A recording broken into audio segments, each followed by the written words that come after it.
Wait. Hold on. Pause. Yeah, So wait. So you're saying somebody could have as little as $10,000 or $7,000, but I'll just say 10,000. If you have $10,000, you can get involved in real estate investing and actually pick up a physical property and own that property outright. absolutely. Or even less, because there's anything that has a tax associated with it can end up on the auction block, including empty lots. And so I have some students that pick up properties for like $500 or $1,000. And then my teams we have a lot of connections with builders, et cetera. And then they go and they flip that piece of land to a builder for maybe $6, $7, $8, $10,000. And that's not a bad payday for not a lot of work.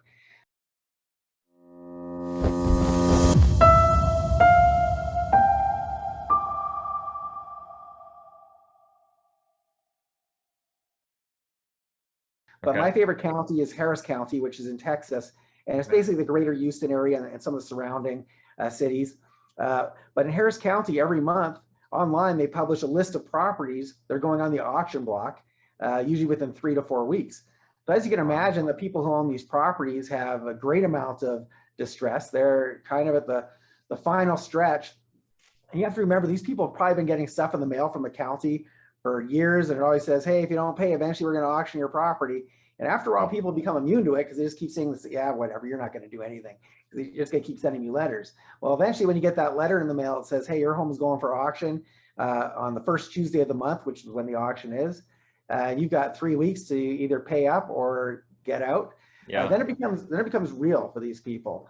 And by the way, I'm very sympathetic. I don't like to prey on people at their weakest moment. One of the things that I like to teach my students is that we're problem solvers. We're not there to try to steal anybody's home.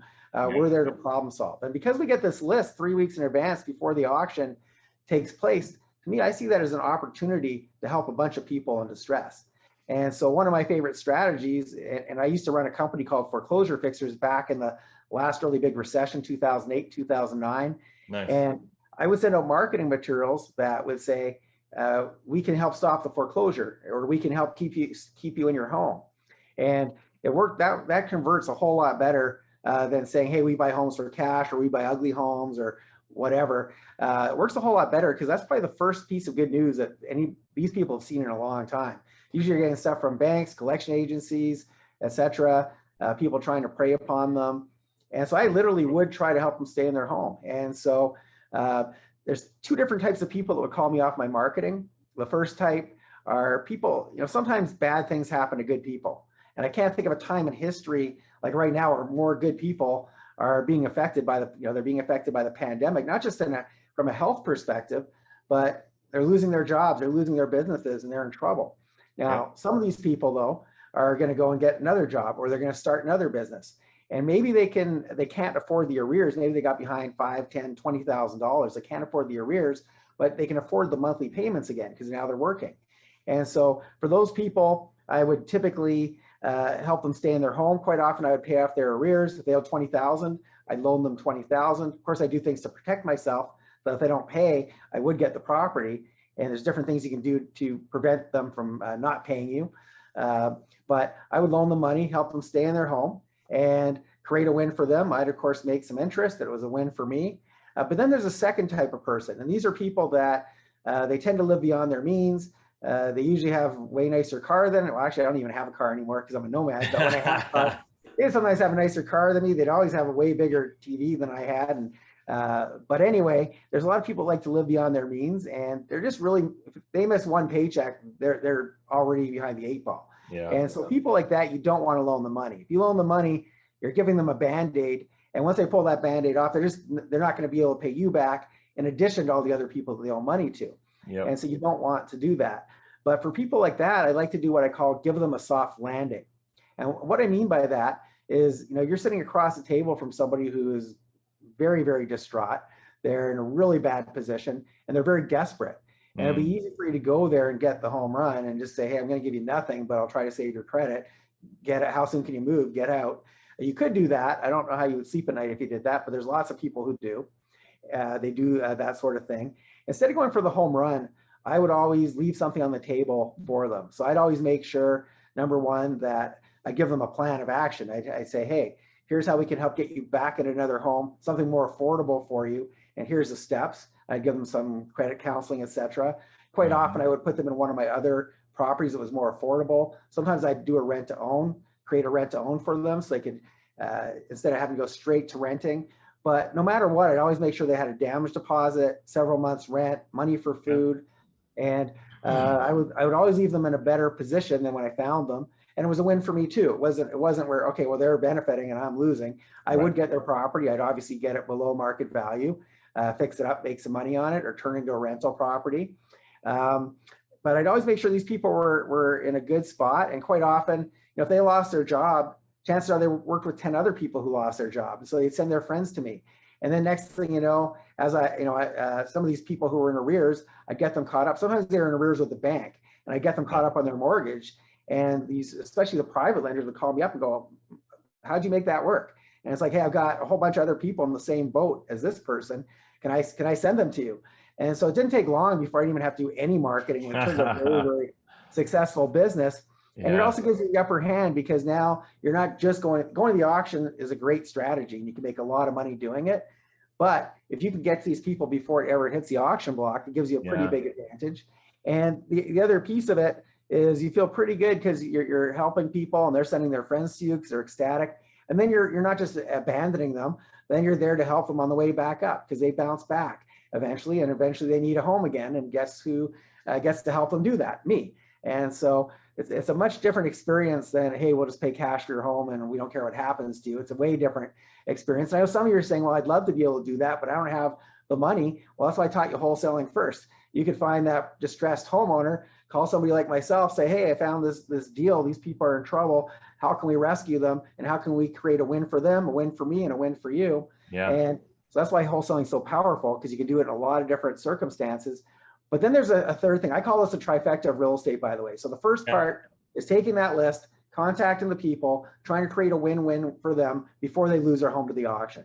Now, the second part, we're not going to be able to help everybody, unfortunately.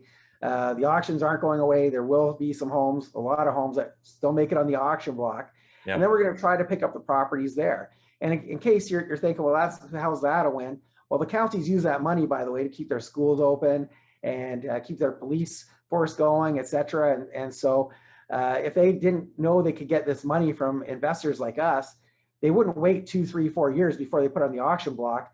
They foreclose on people when would be like a day or two late because they need that money. But because they know they're going to get that money eventually, they can be more lenient, give the homeowner more chances. And so we can, like I said, try to rescue them. If we can't, we can go to the auction. Like I said, I've had single family homes, like $7,000. That's not the down payment. That's the actual purchase price of the home. Wait, hold on, pause. I got that might get your attention. So wait, so you're saying somebody could have as little as $10,000 or $7,000, but I'll just say 10,000 to keep it easy. Like if you have $10,000, you can get involved in real estate investing and actually pick up a physical property and own that property outright. Absolutely. Or even less, because there's anything that has a tax associated with it can end up on the auction block, including empty lots. And so I have some students that pick up properties for like $500 or $1,000. And then my teams we have a lot of connections with builders, et cetera. And then they go and they flip that piece of land to a builder for maybe $6,000, $7,000, $8,000, $10,000. And that's not a bad payday for not a lot of work. So you don't have to have a whole lot of money. And so I'm trying to clear up as many misconceptions as possible, because these are things I didn't believe when I first started. I would not have believed they were possible. And even if somebody told me that they exist, I'd probably be skeptical. And so I can tell you that I have done them myself. I've had numerous students do them, and you can get into properties for a lot less than you think. Probably on a credit card, you could do it. Wow, that's. And it doesn't have to be your own money. It could be somebody else's. If you have some friends that you put your money together. That's how you get started. That's perfect. That's a great way to do it, man. But then there's a third part to this trifecta. But wait, there's more. Oh, wait, there's more. Exactly. So the third part is, and this is something I didn't know about till pretty recently, and even most sophisticated investors don't have a clue how this works. And it's something called overages, or in some counties it's called excess funds. And so what that is, so you imagine you go to the auction and the opening bid on a property is $5,000. And let's say it sold for $50,000. Well, that first $5,000, that belongs to the county fair and square. That's the back taxes. The additional $45,000, that's called an overage. And that money actually belongs to the previous homeowner. But most previous homeowners have no idea this money is owed to them.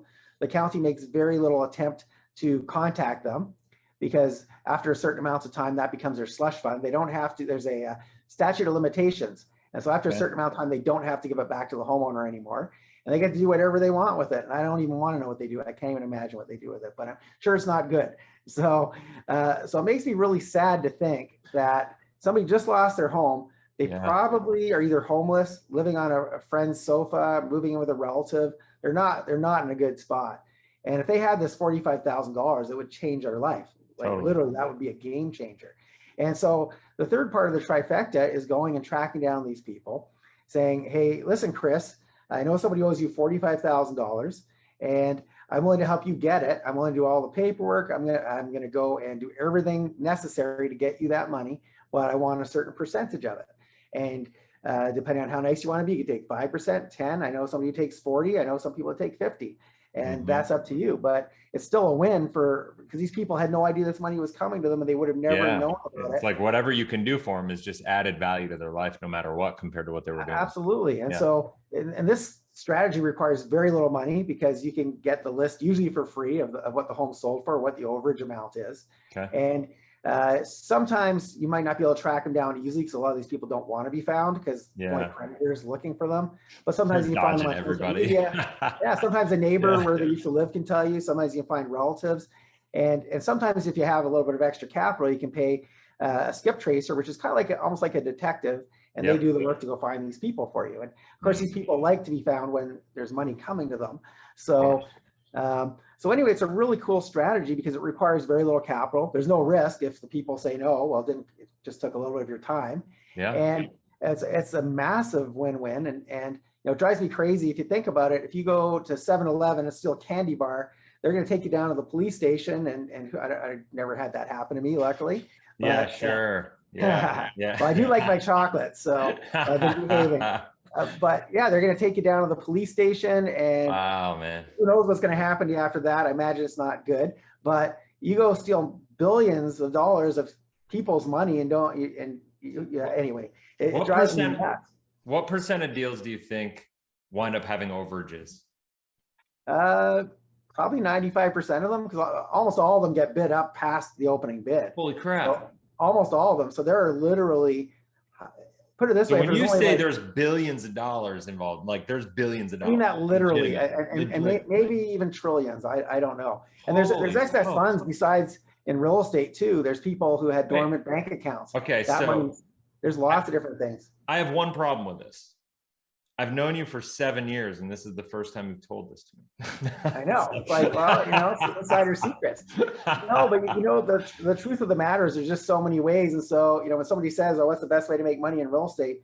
That's a tough thing to decide because everything's cyclical, and as the market shifts, like when the market was shut down, when these auctions were shut down, well, the overages come from auctions. So if there's no auctions, there's no overages. And so if I would have taught somebody how to do an overage a year and a half ago, it would have been meaningless. You couldn't do it. And so now is the time to be, and so when I say this is what I would do today, I mean today. This is what I would do right now if I was just starting out. And these strategies are very effective. And to me, the thing I like best is just that they're win-win, and you feel good about doing it. And a lot of people always say to me, Mike, you've been doing this for 32 years. Like, how come you're so excited and so nerdy about real estate still? And it's because of that. It's not because I love windows and drywall and bricks and mortar. I don't care about any of that. It's the people we get to serve and to get paid to help other people. That's like, totally. Dude, I have to pay myself, but I get paid to do this sometimes. I love it. So that's amazing, man. So here, let me kind of recap this a little bit in the mindset from what I know and what I kind of just learned and what I've overheard and so on and so forth. And so what I'm hearing to kind of finish this video off. And by the way, if you're watching this and you're just getting involved in real estate, this video is straight gold. Like I'm telling you right now, like you're not going to find another video on the internet that will give you this content laid out so succinctly. So that knowing you and knowing what we've talked about and kind of what you've coached me through over the past 7 years involved in real estate, the ultimate goal is to get to passive income. And so the ultimate goal from a real estate perspective to really take advantage of all the tax benefits and the passive income and the growth and the lifestyle and all that stuff, it's to get to what we'll call turnkey passive real estate, right? Like, so you don't have to manage the home, you own it, you get the cash flow, you benefit, get all the benefits from it, and really almost none of the headaches, right? Exactly. Yeah. That's definitely the the goal. goal. Yes. That's the goal to get to. But if you don't have a couple $100,000 sitting in your bank or whatever, and you're not there right now, you got to start somewhere, right? I know people that have liquidated their 401ks and qualified accounts to get to that place. But if you don't even have that, then it's what he just taught you about going out and doing wholesaling, using other people's money, being an in-between, putting the sweat equity in. A lot of people, if you are somebody who is, working a W-2 job right now, making 40, 50 grand a year, and you're just like, you can't see how you can make this work for yourself and how you could actually make real estate a reality in your life, that's where you start. Save up, get a wholesale deal, save a little money on the side. If, put 7 grand away, get to a tax deed auction, make money from that, get involved in the overages, learn how to do that, which I need to learn that now because that's amazing. So you do that. And then once you have, you create side cash, you do this all while you're working your main job, and you use that money to then get it into a cash flow producing asset. And then that's where things really start to compound for you. Exactly. But we're here to talk about hacking. And so there's quicker ways. I mean, that's how I did it. Yeah. Because I didn't know if I knew 32 years ago what I know today, I would have done things a lot differently. I'm not complaining. I'm very grateful for where I've gotten. So I'm not complaining. Yeah. But man, if I could go back in time 32 years ago and talk to my much younger self, I would, I'll give you an example. One of my students picked up a property at the auction for $7,200. Yep. Their title home. There's already a tenant in there paying $900 a month. So you can do the math. You don't have to, it doesn't take very long before he had his $7,200 back. Pretty good ROI. Back to the auction, but he could have flipped that, got a big paycheck, but that was the start of his passive income. And he actually held on to it. And now the rent's a lot more than 900. But there's different ways to hack this where you don't have to go through the whole, this doesn't have to be 30 years before you get to the, you get to be able to retire from real estate or have that freedom. We're here to hack that and make it a lot quicker. And so you can go to auctions and start building quicker. I have one of my students just bought a 98 unit apartment building using none of his own money. So he went from 0 to 98 units worth of income, and he's got to pay he's got investors that are invested in it, but he's getting a pretty good chunk, and he got an acquisition fee for putting it all together. He's going to get a disposition fee when they exit the property, and he's getting nice cash flow every month. And he went from 0 to that. And so there's ways to hack this that speeds up the process, and you don't have to do it long. And it's fun. It's an amazing journey. So I'm not saying the journey's not awesome, because I've had so much fun doing what I do. But if you can get to the part where you have the freedom, and then you're doing it for fun as opposed to can't need that next paycheck, then it takes on a whole different, it's a whole different ballgame at that point.